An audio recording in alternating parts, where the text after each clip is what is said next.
طريق قادري في السودان.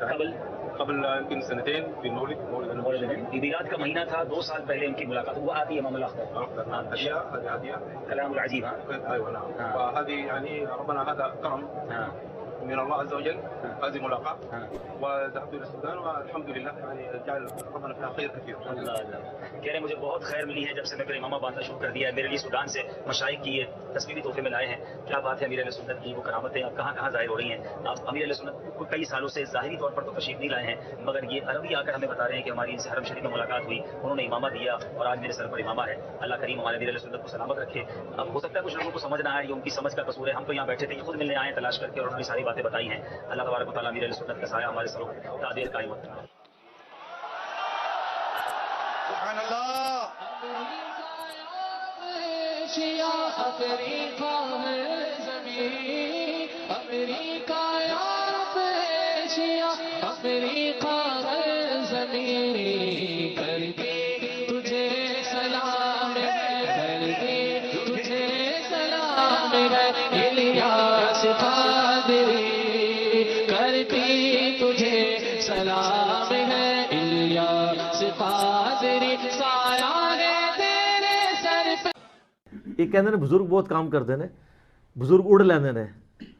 اے سائبیریا بزرگ اڑ کے جا کے دس سکتے ہیں سر. آلموسٹ آپ سمجھ لیں 8-10 ہزار کلومیٹر کا سفر بغیر ریفیولنگ کے یہ پرندے کرتے ہیں، اور سوتے بھی عوام میں ہیں، نہ کچھ کھاتے ہیں نہ پیتے ہیں، یہاں آ کے لینڈ کرتے ہیں. یہ تو بوئنگ 747 کو بھی ریفیولنگ کی ضرورت ہوتی ہے. یہ تو کہتے ہیں بزرگ، میں کہنا اللہ تعالیٰ نے جو پرندے بنائے نے انہوں نے برابر نہیں کوئی ہو سکتا. تو بزرگ کہتے ہیں دیکھیں جی وہ موبائل دور سن سکتا ہے، بزرگ کیوں نہیں سن سکتے. ادھر میں جواب دیتا ہے پھر اللہ سے بولتا ہوں ویسے تو ضرورت ہی نہیں ہے بزرگوں کو سن کے دسن. ستے ہو نا بزرگ تے انہوں نے ماں بھن دی گال نہیں کڈنی، ٹھیک ہے، گال نہیں کڈنی، بس ستے ہون خراٹے لینے، انہوں نے کول کوئی گل کر دینی ہے، پھر بعد انہوں پوچھنا سنی جائے. تو اگر نہیں سن رہے تو مرنے تو بعد بھی انہوں نے سننا اس طرح، تو دوروں بھی نہیں سننا، ٹھیک ہے. اور کہتے ہیں دیکھیں جی ایک عام آپ گورے کی بنائی ہوئی چیز، سب یہ وہ کہانیاں جذباتی. میں نے کہا مجھے یہ بتائیں کہ ایک چڑیا افضل ہے یا ایک عام مسلمان مومن. کہتے ہیں مومن مسلمان. تو چڑیا تو اڑ سکتی ہے، تو آپ بزرگ تو اڑے نہیں سکیں گے، آپ کا کوئی مرید ہی اڑ کے بتا دے. ساری کہانیاں. اچھا یہ ساری چیزیں بعد میں شروع ہوئی ہیں. صحابہ کرام کے بارے میں آپ کو آلموسٹ 0 واقعات ملیں گے، حالانکہ ادھر زیادہ ملنے چاہیے تھے. وہ زیادہ حقدار تھے کہ ان کو آئے دن زیارتیں ہوئی بھی ہوتی، آئے دن وہ واقعات. تو میں اس کو اسی پہ کنکلوڈ کرتا ہوں جو میں ایک اکثر بتاتا ہوں کہ صحیح مسلم میں حدیث ہے. بنو سلمہ نے ارادہ کیا کہ مسجد نبوی کے قریب شفٹ ہو جائیں. نبی علیہ السلام نے ان کو دیکھا تو آپ فرمایا کیوں؟ ان کا یا رسول اللہ اتنی دور سے چل کے آتے ہیں، جماعت کا مسئلہ ہوتا ہے. تو ہم نے کہا ہم شفٹ ہی ادھر ہو جاتے ہیں. آپ فرمایا جتنے قدم چل کے آتے ہو تمہیں ہر قدم پہ نیکیاں ملتی ہیں. تو انہوں نے مدینہ شریف میں مسجد نبوی قریب شفٹ ہونے کا ارادہ ترک کر کے واپس اپنے گاؤں میں چلے گئے, اتنے قدم چل کے آئیں گے.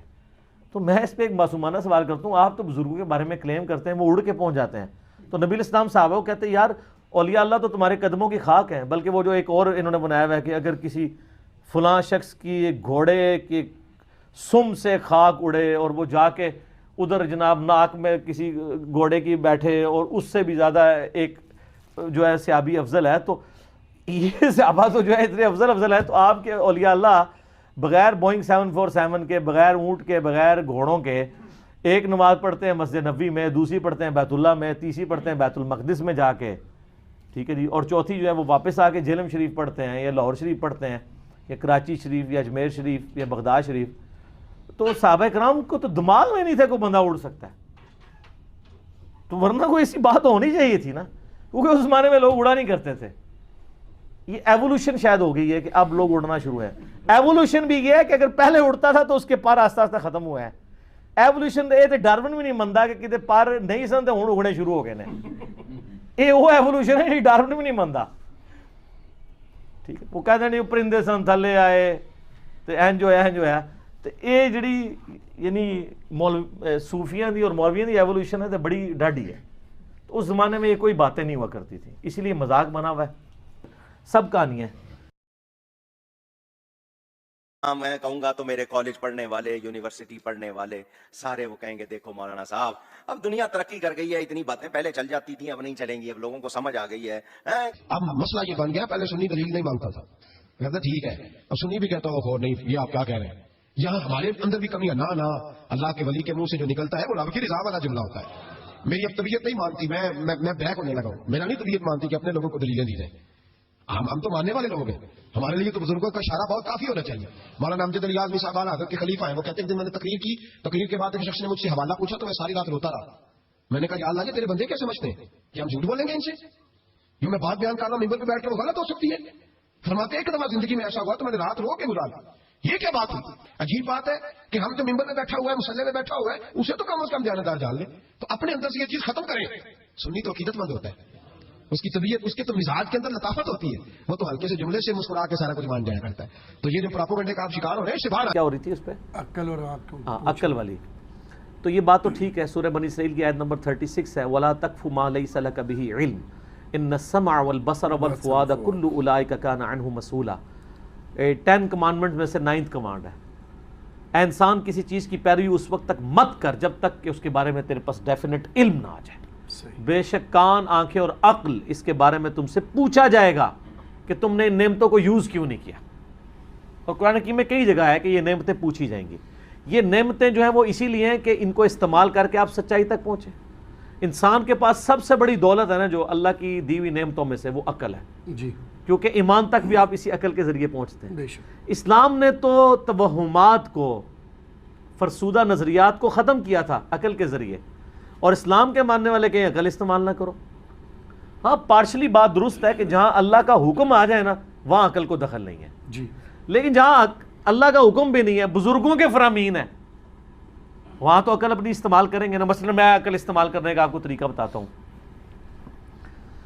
صحیح مسلم میں حدیث ہے, نبی صلی اللہ علیہ وآلہ وسلم نے فرمایا کسی شخص میں تم میں سے استطاعت ہے کہ وہ رات میں تہائی قرآن پڑھ لے. صحابہ نے کہا یا رسول اللہ کس میں استطاعت ہو سکتی ہے؟ تو آپ نے فرمایا سورہ اخلاص تہائی قرآن کے برابر ہے. سبحان اللہ. لیکن آپ کے اولیاء اللہ تو ایک ایک رات میں 8 قرآن ختم کرتے تھے, فضائل مال میں لکھا ہوا ہے. تو صحابہ کرام تو کہتے ہیں ہمارے اندر استطاعت نہیں ہے, وہ تو عربی بھی تھے. تو یہ اس پہ اگر کوئی اپنی عقل استعمال کرتا ہے کہ 8 قرآن ایک رات میں کیسے کسی نے ختم کر لیے, یہ عقل استعمال کرنا منع نہیں ہے. مولوی اس عقل کے اوپر قدغن لگاتا ہے جی, اور نہ یہ دین کو کوشچن کر رہے ہیں, یہ تو بالکل ٹھیک ہے. آپ عقل اس میں بھی استعمال کریں کہ جامعہ ترمذی میں حدیث ہے کہ جس شخص نے 3 دن سے کم میں قرآن ختم کیا اس نے قرآن کا حق نہیں ادا کیا. تو یہ روزانہ رات میں پورا قرآن پڑھنا, کہتے ہیں نہیں امام حنیفہ جو ہیں وہ ایک قرآن دن کے وقت ختم کرتے تھے, ایک رات کے وقت کرتے تھے, اور ایک تراویحوں میں, تو 61 قرآن رمضان میں ختم کرتے تھے.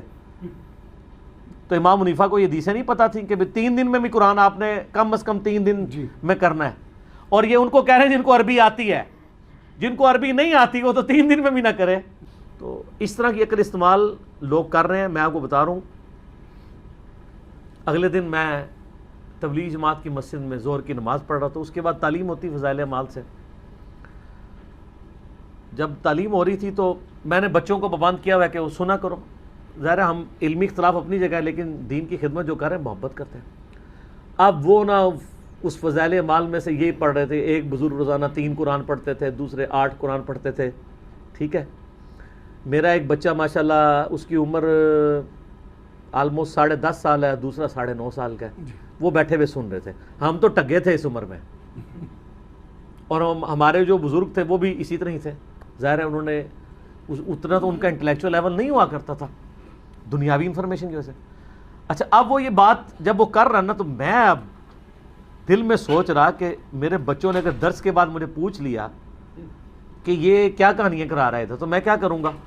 اچھا, میں بیٹھا ہوتا تو میرے ابا جی نے یہ نہیں سوچنا تھا. اس زمانے میں لوگ اتنے زیادہ عقل نہیں استعمال کیا کرتے تھے, اسی لیے تو تبدیلی نہیں آتی تھی. تو تبدیلی تو اب آئی ہوئی ہے. وہی ہوا جی, واپسی پہ موٹر بائک پہ ہم بیٹھے تو مجھے میرا بیٹا کہتا ہے کہ بابا جان یہ درس تو بڑا اچھا تھا, لیکن یہ 8 قرآن کس طرح کوئی پڑھ سکتا ہے روزانہ؟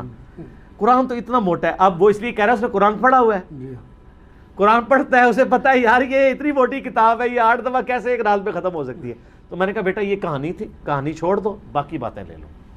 یہ اب آپ کو اپنی ینگ جنریشن کو اس اعتبار سے ایجوکیٹ کرنا پڑے گا.